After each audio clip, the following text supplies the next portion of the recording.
चलो cell cycle and cell division देखते हैं। Cell the unit of life से ज्यादा सवाल सेल साइकिल और सेल डिवीजन से आता है, ठीक है। ये एकदम स्टैब्लिश्ड है और एकदम स्पेसिफिक जगह से सवाल आता है।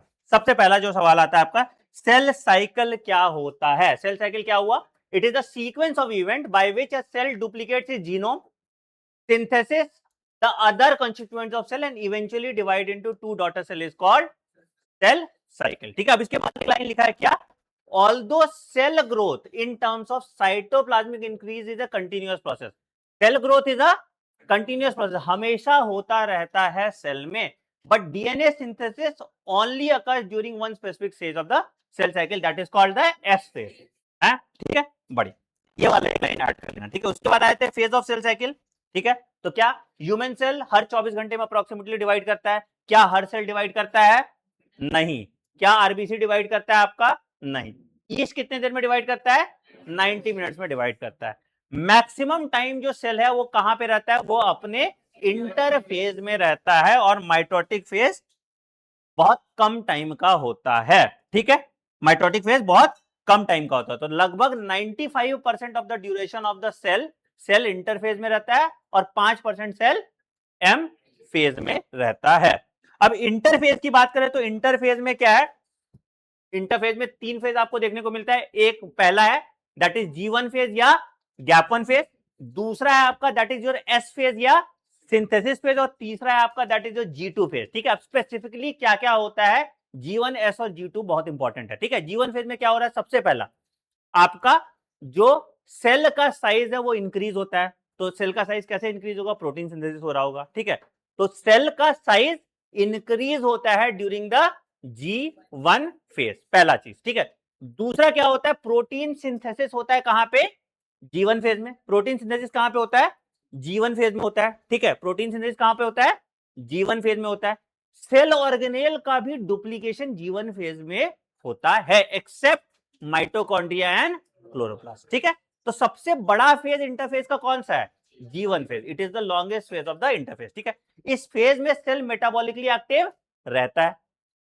मेटाबॉलिकली एक्टिव तो सब सेल है, चाहे रेस्टिंग फेज में हो चाहे कहीं भी हो, सारा सेल होता है। ठीक है, तो पहला चीज, तो सबसे पहला G1 फेज में क्या हुआ तुम्हारा?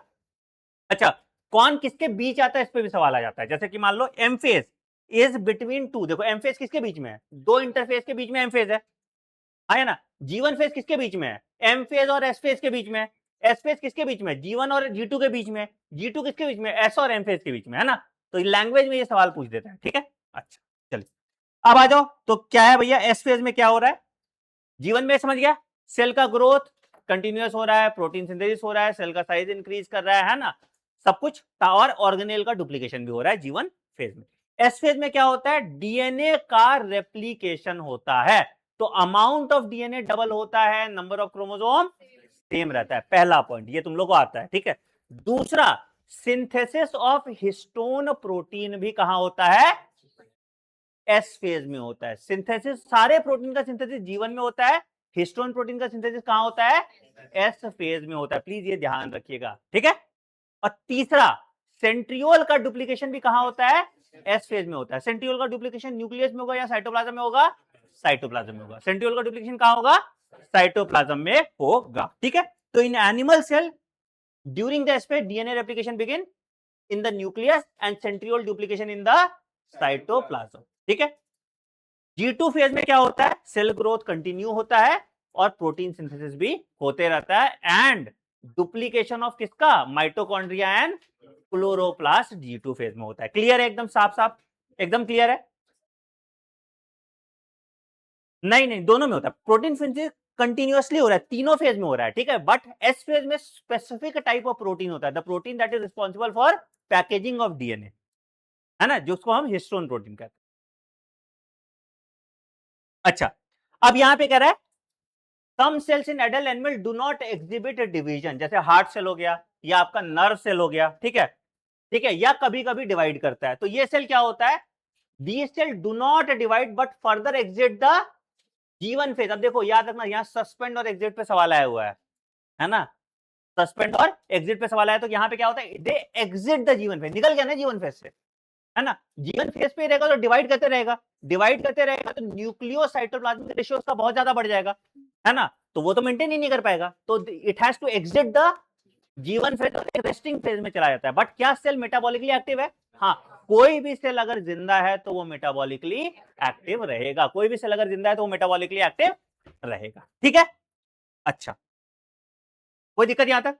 ठीक, अच्छा, तो ये तुम्हारा हो गया G1S G2 G0, क्लियर है एकदम? ठीक, अब इसके बाद आ रहा है कि with few exception to this, क्या हो रहा है कि in animals mitotic division is only seen in diploid somatic cells. समझ में आता है?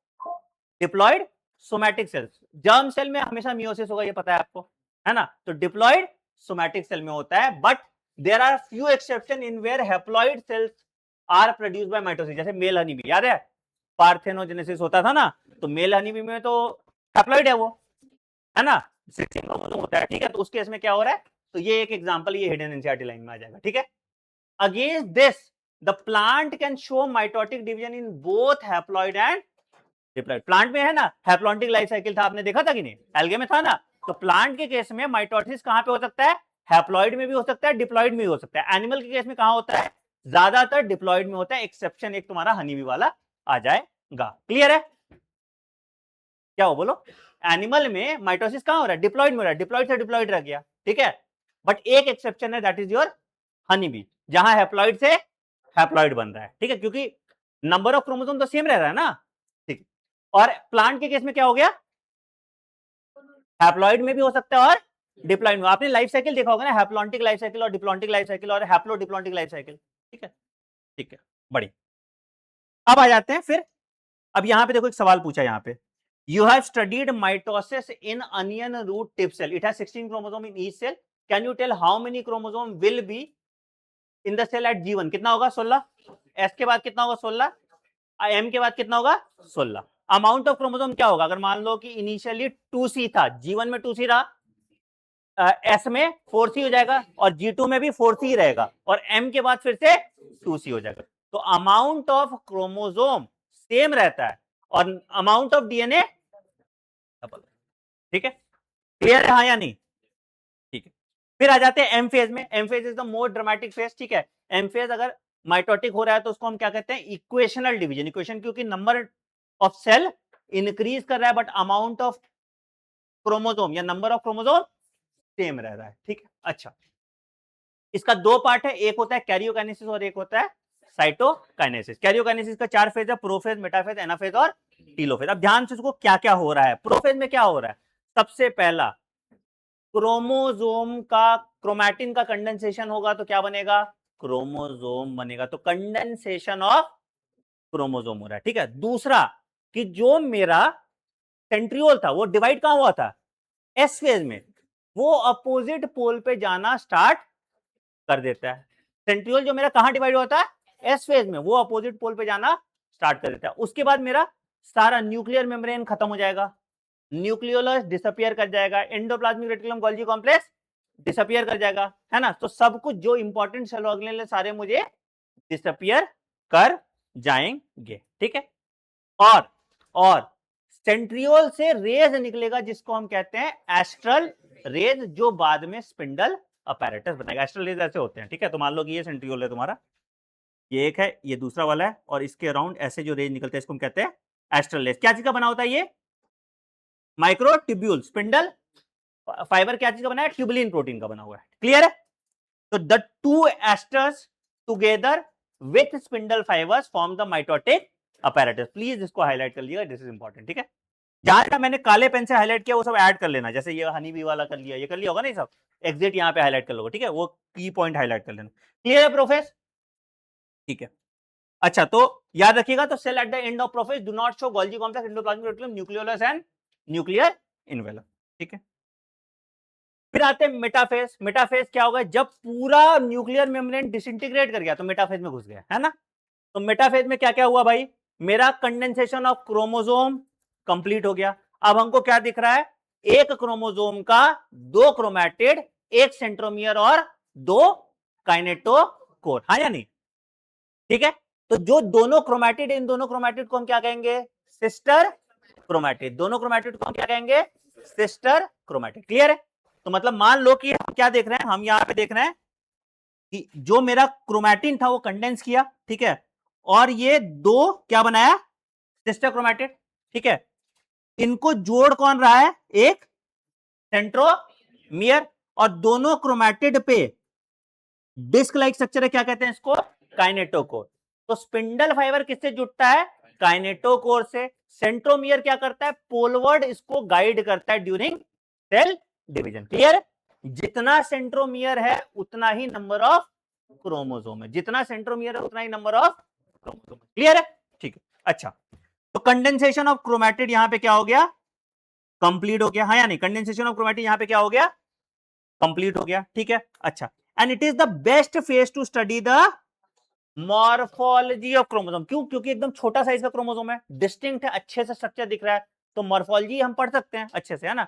ऐसे याद रखो, एम से मेटाफेज, एम से मॉर्फोलॉजी, ठीक है, और ए से एनाफेज, ए से एनाटॉमी। तो best phase to study the anatomy of chromosome is anaphase, best phase to study the morphology of chromosome is metaphase, ठीक है। तो ये चीज ध्यान रखिएगा, ठीक। अच्छा, तो क्या भैया, तो at this stage metaphase chromosome is made up of two sister chromatid that are held together by centromere। बताया, small disc shaped structures at the surface of centromere are called kinetochore। कितने kinetochore है, दो। they serve as the site for attachment of spindle fiber, ठीक है। उसके बाद क्या होगा, क्रोमोसोम अपने आप को एक प्लेट पे अलाइन कर लेंगे, उसको हम क्या कहते हैं, इक्वेटोरियल प्लेट या मेटाफेजिक प्लेट। ये सिंगल या डबल है, सिंगल है। मियोसिस 2 जो आप मियोसिस 1 देखेंगे उसमें डबल होता है, तो यहां पे सिंगल मेटाफेजिक प्लेट। क्लियर है, क्लियर है, हाँ या नहीं। अब यहां डायग्राम देखो, ये देखो, अर्ली प्रोफेज क्रोमोसोम का इंटैंगलिंग हो रहा है, ठीक है। उसके बाद अच्छे से जब डिस्टिंक्ट बन गया तो ये प्रोफेज हो गया, प्रोफेज होने के बाद ये खत्म हो जाएगा पूरा, ठीक है। फिर आ जाएगा ट्रांजिशन टू मेटाफेज, जब ये अपने आप को अलाइन कर रहा है इक्वेटोरियल प्लेट पे, तो ट्रांजिशन टू मेटाफेज है, and then this is the metaphasic plate, ठीक है। अब देखो ये जुटा कहां से है, स्पिंडल फाइबर किससे जुटा है, काइनेटोकोर से, और इसके बीच में यहां क्या होगा, सेंट्रोमियर होगा। क्लियर है, हाँ बेटा।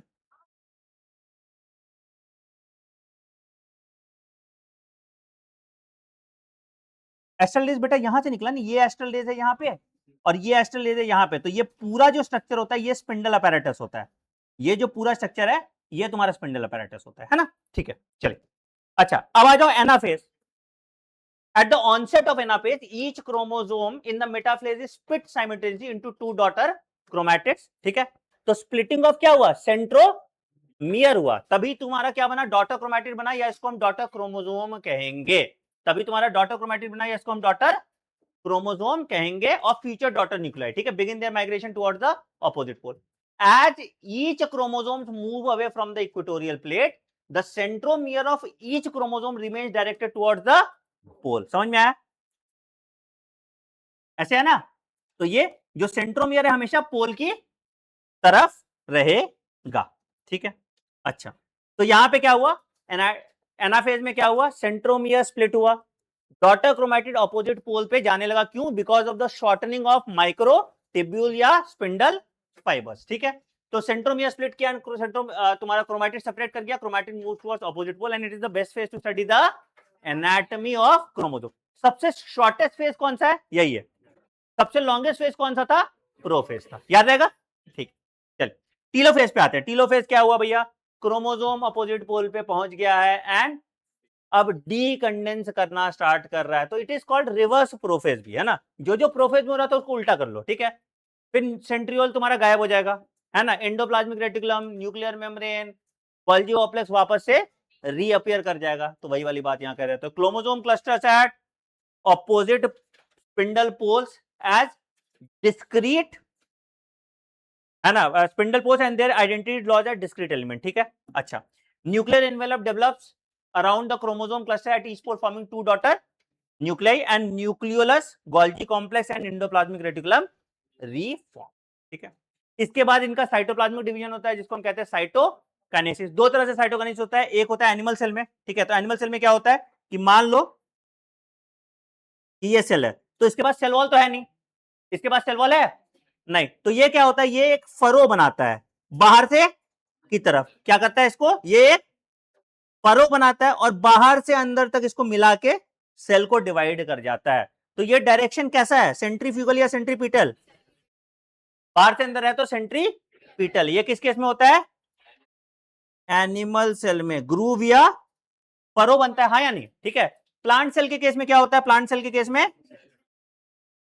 अब ये रिजिड सेल वॉल है तो कुछ नहीं कर सकते इसमें, तो हम क्या होता है कि गोल्जी कॉम्प्लेक्स का मॉडिफिकेशन करके सेल प्लेट बनाते हैं अंदर से बाहर की तरफ, तो सेंट्रीफ्यूगल है। ये बाद में बना देता है मिडिल लैमेला, है ना, ये बाद में बना देता है मिडिल लैमेला, तो इसको हम कहते हैं सेल प्लेट या phragmoplast. It is the modification of Golgi complex. ठीक है, एनसीईआरटी में यहां पे देखो कुछ कुछ लाइन यहां पे लिखा हुआ है। तो in plant cell wall formation starts at the center of the cell and grows outward to meet the existing lateral wall. ठीक है, the formation of new cell wall begins with the formation of a simple precursor called cell plate that represent the middle lamella. तो cell plate किसको represent करता है? लोग confuse कर जाते हैं, सेल वॉल समझ लेते हैं। तो सेल प्लेट किसको रिकमेंड करता है? Middle lamella. ठीक, at the time of cytoplasmic division organelles like mitochondria and plastid also gets distributed, है ना? ठीक है, अच्छा।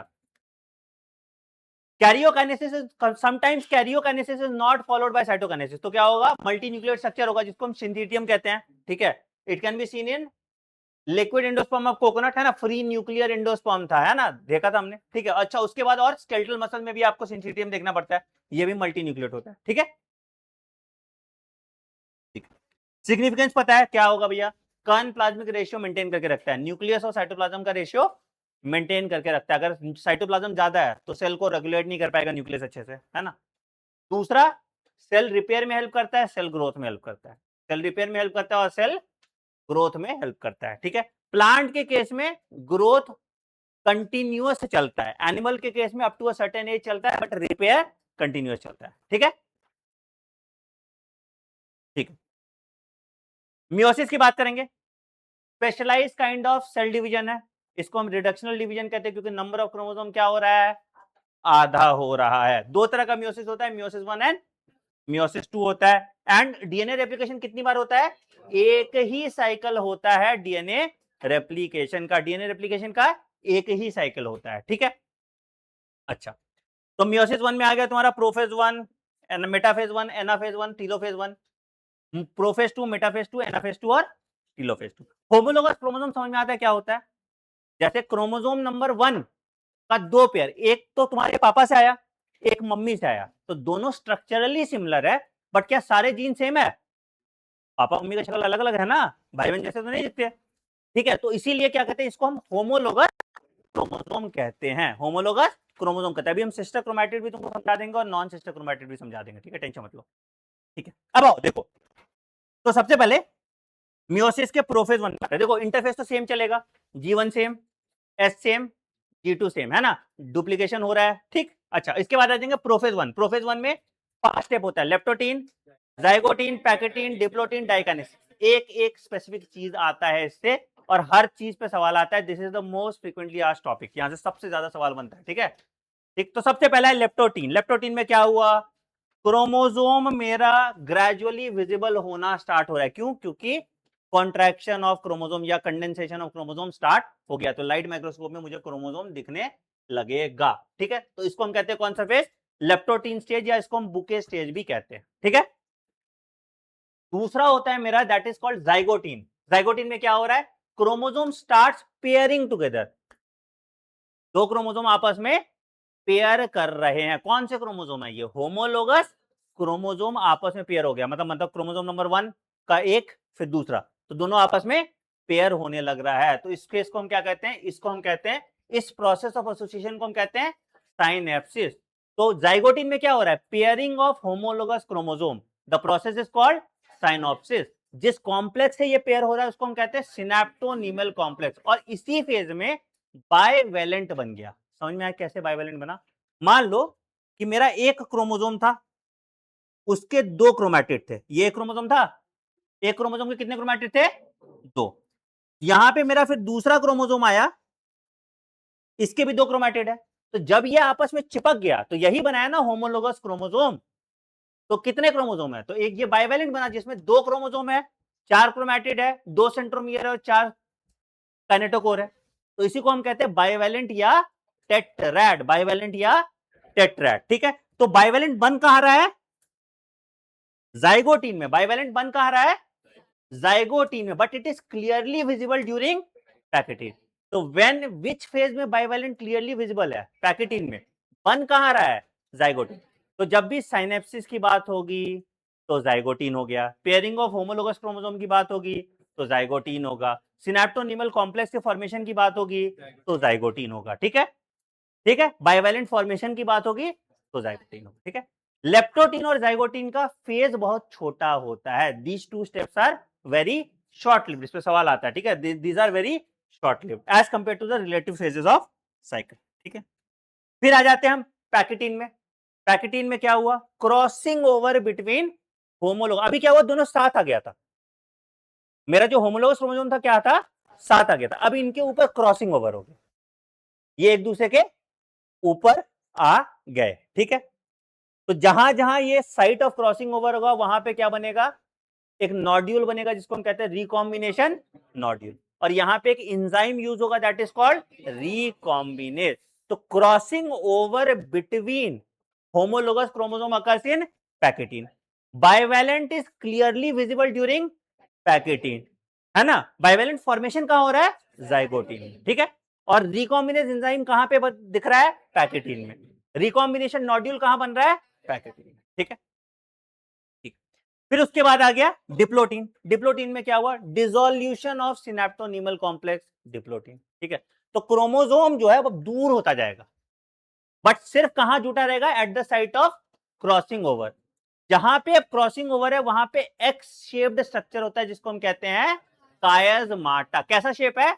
एक्स शेप्ड स्ट्रक्चर होता है जिसको हम कहते हैं कायजमाटा। सिर्फ वो प्रेजेंट होता है जो जेनेटिक मटेरियल का एक्सचेंज कराएगा। ठीक है, और उसके बाद फिर आ जाएगा last state that is called diakinesis, जिसको में क्या हो रहा है? कायजमाटा टर्मिनलाइजेशन ऑफ कायजमाटा होगा। कायजमाटा हट जाएगा एंड क्रोमोसोम में जेनेटिक मटेरियल का एक्सचेंज हो जाएगा। याद रखिएगा, सवाल आता है कि diakinesis is transition to metaphase.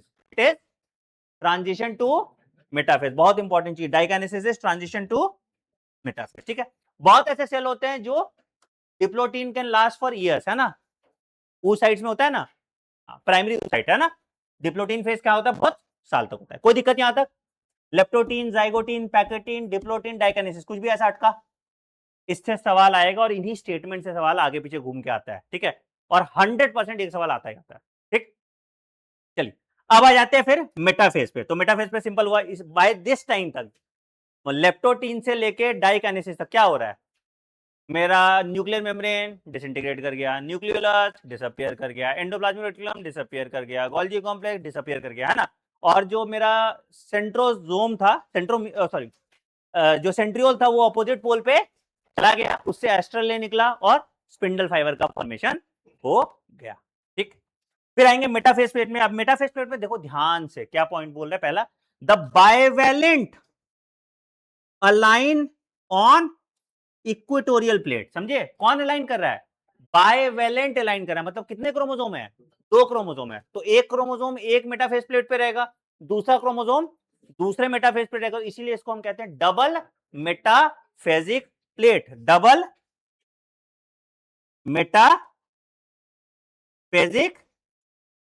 Plate. अब देखो यहां पे एक और लाइन यहां पे एनसीईआरटी कहती है, the microtubule from the opposite poles of the spindle attached to the kinetochores of homologous chromosome. तो अगर मान लो कि मेरा एक क्रोमोसोम ये है, ठीक है, मेरा एक क्रोमोसोम ये है, तो एक साइड से इससे अटैच होगा, एक साइड से इससे अटैच होगा, है ना? एक साइड से इससे अटैच होगा, एक साइड से इससे अटैच। क्लियर है? चलिए बहुत बढ़िया। अब आ जाते हैं फिर उसके बाद एनाफेज में क्या हुआ? होमोलोगस क्रोमोसोम सेपरेट कर रहा है। क्या स्प्लिटिंग ऑफ सेंट्रोमियर हो रहा है? There is no splitting of centromere, there is no splitting of, please इसको ध्यान रखिएगा, there is no splitting of centromere. ठीक है, तो sister chromatids remains associated with their centromere. Sister chromatid remains associated with their centromere. ठीक है, तो क्या होगा? बाइवेलेंट जो टूटा वो क्या हुआ? ऑपोजिट पोल पे जाना स्टार्ट हो गया। सेंट्रोमियर का स्प्लिटिंग नहीं होता, प्लीज ध्यान रखिए, तभी प्लॉइडी आधा हुआ ना। नहीं तो नहीं होता, ठीक है। उसके बाद टीलोफेज 1 आ जाएगा। टीलोफेज 1 में क्या हुआ, न्यूक्लियर मेम्ब्रेन न्यूक्लियोलस रीअपियर कर गया। Cytokinesis followed by this layer is called dyad of cell, है ना, डिवाइड कर गया तो 2 सेल बना तो इसको कहेंगे डायड, ठीक है। अब इस टीलोफेज के बाद एक छोटू सा और प्रोफेज होता है, जिस प्रोफेज कहते हैं, छोटू सा और इंटरफेज होता है, इसको हम कहते हैं इंटरकाइनेसिस। तो इंटरकाइनेसिस में सब कुछ होगा, क्या नहीं होगा, रेप्लिकेशन ऑफ डीएनए नहीं होगा, बाकी सब कुछ होगा। तो G1 भी होगा, S भी होगा, G2 भी होगा, बट एस फेज में रेप्लिकेशन ऑफ डीएनए, प्रोटीन वगैरह सब कुछ सिंथेसाइज होगा, ठीक है, क्लियर है। हाँ, तो there is no replication of DNA during interkinesis and it is short lived. ये 2 पॉइंट को याद रखना, ठीक है। फिर हम मियोसिस 2 में आ जाते हैं। प्रोफेज 2 सेम ही होता है, कोई दिक्कत है, जैसा माइटोसिस का होता है वैसे ही इसका भी होता है, सब कुछ कंडेंसेशन ऑफ क्रोमैटिन मटेरियल वगैरह वगैरह जो कहानी है वो हमको देख रहे हैं। मेटाफेज 2 में भी क्या हुआ, the chromosomes align themselves onto a equatorial plate, है या नहीं, ठीक है। तो यहां पे कौन सा मेटाफिजिक प्लेट होगा, सिंगल मेटाफेजिक प्लेट, ठीक है। उसके बाद एनाफेज 2 में क्या हुआ, अगेन स्प्लिटिंग ऑफ सेंट्रोमियर अब होगा यहां पे, हाँ या नहीं। इससे फिर क्या बना, मेरा डॉटर क्रोमैटिड बना, डॉटर क्रोमैटिड ऑपोजिट पोल पे चला गया। कैसे ऑपोजिट पोल पे जाता है, by shortening of microtubule attach to the kinetochores, ठीक। अच्छा, फिर क्या हुआ, टीलोफेज 2, टीलोफेज 2 में क्या हुआ, अगेन सेम, डिवाइड किया तो न्यूक्लियर डिवाइड कर गया, तो फिर क्या गया, आप 4 सेल बन गया, तो that is formation of tetrad 4 haploid daughter cells हो जाएंगे, ठीक है। मियोसिस का सिग्निफिकेंस क्या है भैया, reduction of chromosome number by half, genetic variability. एक लाइन आता है कि variation is very important for the process of evolution, variation is very important, कहता है ना, it is a potent force of evolution, ठीक है। चलो इसके समरी में देखो कुछ कुछ पॉइंट है जो काम का है। पहला point, G2 phase is the period of cytoplasmic growth. अब ये लाइन लिखा है, इसका क्या मतलब है भगवान जाने, ठीक है, बट लिखा है तो ये लिख लेना, इस पे स्टेटमेंट बेस्ड क्वेश्चन आ सकता है। G2 phase is the period of cytoplasmic growth, इस पे स्टेटमेंट बेस्ड क्वेश्चन आ सकता है, एक हाईलाइट कर लीजिएगा, ठीक है, ठीक है। रिडक्शन डिवीजन कहते हैं मियोसिस को, ये तो पता ही है आपको, ठीक है, बाकी कुछ काम का नहीं है, ठीक है। अब एक और चीज काम का है, meiosis during sexual reproduction it is meiosis, है ना। प्लॉइडी सेम रखने के लिए मियोसिस इंपॉर्टेंट है ना, ठीक है। अब देखो इसमें 2 सवाल यहां पे, देखो, find example where 4 daughter cells are of equal in size, कहां पे होगा, स्पर्म में, वेरी गुड, बिल्कुल सही बात है। और इक्वल इन साइज कहां पे होगा, स्पर्म में, ठीक है। और अनइक्वल इन साइज कहां पे होगा, ओवम में। ओवम में पोलर बॉडी छोटा होता था और ये तुम्हारा ये बड़ा होता, ठीक है। अच्छा, some haploid cells in higher plants where cell division does not occur, बोलो, अकल लगा लो। अरे जो भी गैमीट बन गया ना, माइक्रोस्पोर हो गया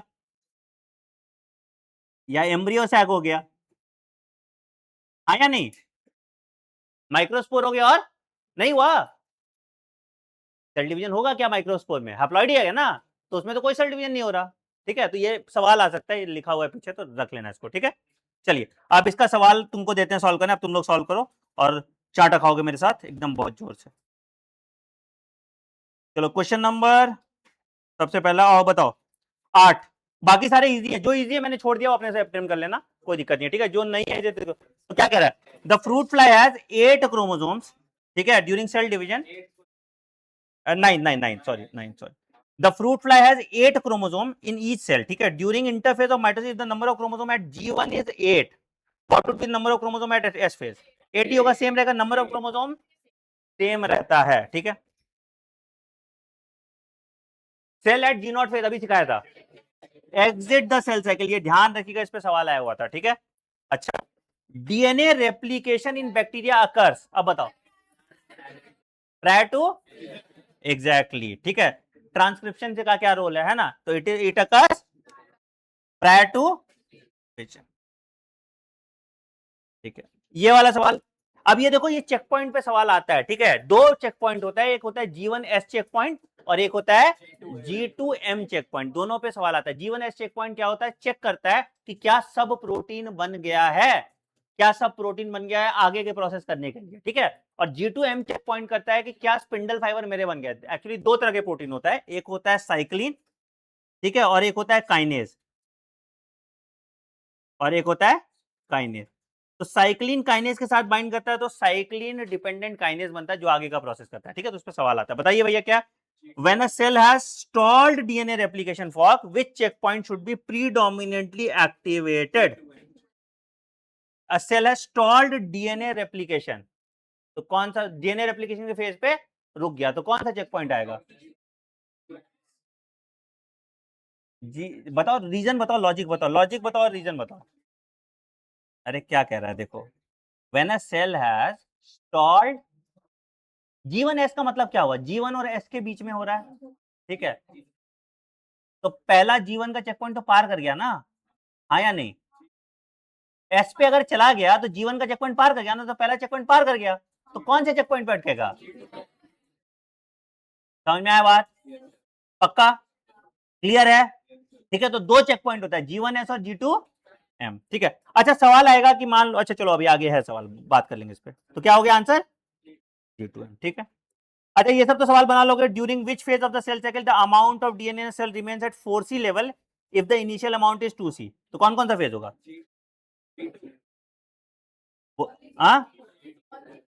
ओनली G2 है। एम फेज में वापस फिर क्या हो गया, 2 पे आ जाएगा, ठीक है। अगर S और G2 देता तो हो जाता, S और G2 देता तो हो जाता, ठीक है। चल बन जाएगा ना इस तरह के सवाल, ठीक है। ये लेबलिंग कर लोगे, ठीक है। At what stage of the cell cycle are histone protein synthesise, कहां पे, समझ में आ गया, ठीक है।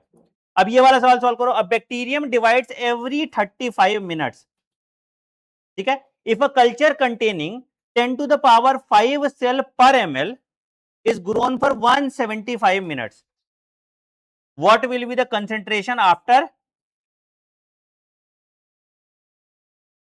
ऐसे करो क्या, अरे 1 into 10⁵ कर दो क्या, ठीक है। तो हर 35 मिनट में डिवाइड कर रहा है, तो कितना हुआ 175 मिनट, तो पहली तो कितना बार डिवाइड किया, तो आ गया, क्या आ गया आंसर, तो इंटू 2 का 2 to power 5 कर दोगे, है ना। हाँ तो क्या कर देंगे हम, 2 to power 5, इतना बार ही डिवाइड करता है ना, पता है सबको, पक्का। तो कितना हो गया 32, क्लियर है, आता है या नहीं आता किसी को, पक्का सबको आता है, ठीक।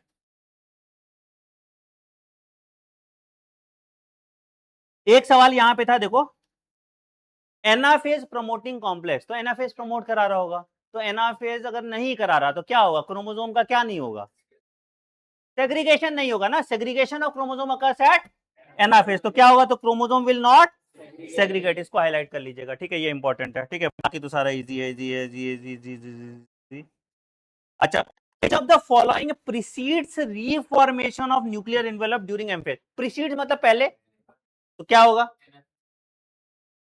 reformation, हाँ तो क्या हो जाएगा precedes, which of the following precedes, बताओ कौन सा आ रहा है,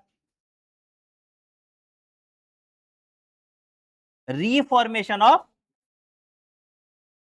nuclear envelope during M phase of the cell cycle, बताओ। तुम लोग सॉल्व नहीं किया पीओ की क्या पहले, तो कैसे ये सब डाउट नहीं आया था, बहुत पिटोगे भाई तुम लोग बहुत ज्यादा, नहीं है क्या, कुछ किताब में नहीं हुआ ये वाला सवाल, है ना, तो क्या आंसर दिए उसमें, थर्ड आंसर दिए हो, क्या सोच के एक्सप्लेन करो, मार्क्स तो कॉपी करके किए होगे ना, तो क्या आंसर, क्या क्यों हुआ, विच of the following precedes the formation of, बताइए क्या होगा, फर्स्ट ऑप्शन, फर्स्ट ऑप्शन में क्या हो रहा है, D condensation from chromosome and reassembly of nuclear में, ये कौन सा फेज है, ये तुम्हारा टीलोफेज है, ठीक है। दूसरा क्या कर रहा है, transcription of chromosome and reassembly of, transcription from chromosome, transcription from chromosome तो ये तो प्रोटीन सिंथेसिस कराएगा, ट्रांसक्रिप्शन के बाद ट्रांसलेशन होगा, तो उसके बाद वाला स्टेज है, ठीक है। तीसरा कह रहा है formation of contractile ring and formation of phragmoplast, ये क्या होगा, ये साइटोकाइनेसिस का पार्ट होगा, ठीक है। And formation of contractile ring and transcription from chromosome, contractile ring and transcription बाद में, पहले होगा ना, जीवन फेज के बात कर रहा है, ठीक है, तो अब देखो इसमें क्या करो, अब क्या कह रहा है, मेरे पास क्या होता था, मेरे पास होता था G1 S, G2 M में क्या हो गया तुम्हारा, M में तुम्हारा प्रोफेज, मेटाफेज, एनाफेज, टीलोफेज और फिर साइटोकाइनेसिस होता था। ठीक है, तो क्या कह रहा है, रीफॉर्मेशन ऑफ न्यूक्लियर एनवेलप कौन से फेज में हुआ, रीफॉर्मेशन ऑफ न्यूक्लियर एनवेलप टीलोफेज में हुआ। टेक्निकली ये दोनों सेम टाइम पे हो रहा है। ठीक है, इसके बाद हो रहा है तो साइटोकाइनेसिस हो रहा है, पहले हो रहा है तो एनाफेज होगा। ठीक है, मोरलेस ये तो सेम ही टाइम पे हो रहा है। ठीक है, मतलब यहां पे भी यही कह रहा है ना कि रीफॉर्मेशन ऑफ न्यूक्लियर इनवेलप, तो यहाँ पे reassembly of nuclear lamina, nuclear lamina से ही रीफॉर्मेशन ऑफ न्यूक्लियर इनवेलप होगा, न्यूक्लियर लैमिना बनेगा, लैमिना से ये बनेगा। ठीक है, तो ठीक है, एप्ट मान लो ए को। पुराने वाले में, कौन से पुराने वाले में, पुराने आंसर की में गलती हो, गलत नहीं वाला, कोई बात नहीं। हाँ तो एक्सप्लेनेशन तो कुछ भी कर देगा ना, क्या करोगे एक्सप्लेनेशन, तुम चैट जीपीटी पे डालो, सारा एक्सप्लेनेशन आ जाएगा। ठीक है भाई, ये सब डाउट पूछते क्यों नहीं हो तुम लोग, शांत। चलो अगला देखो, ये वाला देखो, mitotic spindle is mainly composed of which protein. ठीक है, ठीक है, best material to study the mitosis in laboratory is, ठीक है, क्योंकि वहां पे एपिकल मेरिस्टेम है तो वहां पे सबसे ज्यादा होगा। ठीक है, microtubule is involve in, microfilament is involve in muscle contraction, actin myosin filament है ना। ठीक है, very good. How many mitotic division are needed for a single cell to make 128 cells, how many mitotic division are needed for a single cell to make 128 cell, बताओ भाई, 2 4 8 कितना, 7। Clear है ना, इसको तो ऐसे भी कर सकते हो, 2 टू पावर n वाले से निकल जाएगा। ठीक है, कितना हो गया, 7। हाँ, तो पहला तो नहीं, पहले से 2 हुआ। ठीक है, तो ऐसे, अरे भाई 128 में तो ऐसे ही कर लो, दिमाग ही मत लगाओ। 2 4 8 16 32 64, तो उससे ज्यादा नहीं पूछेगा ना। 128 तो कितना हुआ, 1 2 3 4 5 6 7। हाँ, 12 और 2 टू पावर n-1 करते हैं ऐसे, क्या, हाउ मेनी माइटोटिक डिवीजन, क्या क्या क्या क्या क्या, क्या बोले, ऑप्शन दिख रहा है कोई भाई, हाँ, तो n-1 होता है बिल्कुल, कितना डिवीजन उसका n-1। ठीक है, ठीक है, दूसरा करो, which of the following structure would not be common to mitotic cell of a higher plant। ठीक है, ठीक है ना, सेंट्रोमियर दोनों में होगा, स्पिंडल फाइबर दोनों में होगा। ठीक है, नहीं नहीं, which of the following structure will not be common to a mitotic cell of, हाँ ठीक है, सेंट्रियोल ही होगा ना, सेल प्लेट तो होगा ही हायर प्लांट में, है ना, सेंट्रियोल होगा। ठीक है, अच्छा एक सवाल आया था, ये कॉल्चिकिन इनिबिटरी केमिकल क्या करता है, ये स्पिंडल फाइबर के फॉर्मेशन को रोकता है, तो स्पिंडल अपैरेटस नहीं बनेगा, इसको लिख लो, prevent the formation of spindle fibre,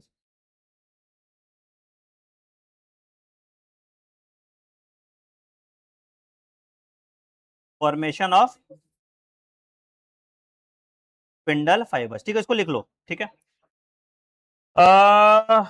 ये देखो, which of the stage is the best stage to view the shape size and number of chromosome, shape size सब मॉर्फोलॉजी में आ गया ना, ये सब तो मॉर्फोलॉजी में आएगा ना। अगर एनाटॉमी पूछ रहा है तो क्या हो गया, एनाफेज आ गया। ठीक है, हाँ, 43 का थर्ड ऑप्शन, हायर प्लांट में सेल प्लेट होता नहीं है, सेल प्लेट या फ्रैगमेंट होगा ना, कॉमन मतलब वो ऐसे करा है कि which will be following structure will not be common to mitotic cell of a higher plant, तो हायर प्लांट में तो है ना, नहीं एनिमल और प्लांट में कंपेयर किया। ठीक है, क्या,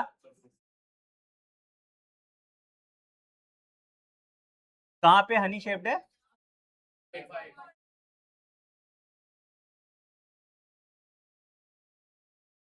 शेप और साइज बेटा मॉर्फोलॉजी के लिए ही आएगा ना, मॉर्फोलॉजी मतलब क्या होता है, शेप साइज ही देखते हैं ना मॉर्फोलॉजी में, क्या शेप, नहीं शेप तुम इंटरफेस वो वाला शेप देख रही हो ना, वी शेप्ड, एल शेप्ड, वो कह रही हो ना, वो तो डिवीजन के बाद हो गया ना। नहीं नहीं मेटाफेज होगा। क्यों एनाफेज होगा? आंसर देखो इसका क्या है, मेटाफेज ही होगा यार। शेप, साइज और नंबर ये तो मतलब मॉर्फोलॉजी आ गया ना। हाँ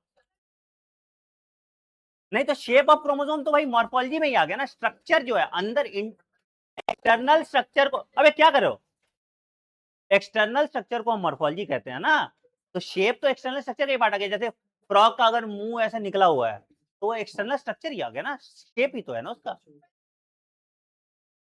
वो डिवीजन में तो दूसरा फेज आ गया ना, वो तो वी शेप्ड होता है, वो दूसरा हो गया, वो क्रोमैटिड का है, क्रोमोसोम का थोड़ी है। डॉटर क्रोमैटिड है ना। हाँ तो वो क्रोमोसोम नहीं है ना। क्या हो जा रहा है ये? हम्म, बोल बोल।